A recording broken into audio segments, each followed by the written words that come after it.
ముందు బాగుండేది. ఆ గుడినే మార్చేసి మసీదుగా చేసడం, దాని మీద వివాదం ఓ పక్కన కోర్టు నడుస్తున్నటువంటి నేపథ్యంలో అక్కడ బావుందని డిసైడ్ చేసిన నేపథ్యంలో బావిని మళ్ళీ తవ్వుతానికి సిద్ధపడితే దాన్ని అంగీకరించలేదు కోర్టు.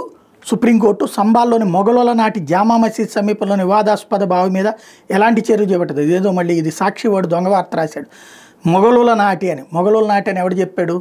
అది కాదు, తర్వాత 60ల్లో మార్చబడిందని కదా తాజాగా తేలింది. కానీ వీళ్ళు మొఘలుల నాటి అని రాసుకొచ్చారు. వివాదాస్పద బావి మీద ఎట్లాంటి చర్యలు చేపట్టదని శుక్రవారం సుప్రీంకోర్టు భారత పురావస్తు శాఖతో పాటు ఉత్తరప్రదేశ్ అధికారులను ఆదేశించింది. ఇందుకు సంబంధించి జామా మసీద్ నిర్వహణ కమిటీ వేసిన పిటిషన్ మీద ప్రధాన న్యాయమూర్తి జస్టిస్ సంజీవ్ కుమార్ ధర్మాసనం విచారణ చేపట్టింది. ఈ సందర్భంగా ధర్మాసనం కేంద్రం ఏఎస్ఐతో పాటుగా సంబాల్ జిల్లా మ్యాజిస్ట్రేట్కి హరిశంకర్ జైన్ తరపున ఉన్న హిందూ కక్షిదారులకు నోటీసులు జారీ చేసింది. తదుపరి విచారణ ఫిబ్రవరి 21వ తేదీన ఉంటుందని, 2 వారాల్లోగా అక్కడ పరిస్థితి మీద నివేదిక ఇవ్వాలని ఆదేశించింది.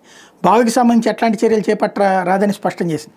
మసీదు కమిటీ వేసిన పిటిషన్ మీద అలహాబాద్ హైకోర్టు ఉత్తర్వులు ఇచ్చే వరకు మసీదులో చేపట్టిన సర్వే నివేదికను సీల్డ్ కవర్లోనే ఉంచాలని ఆదేశించింది.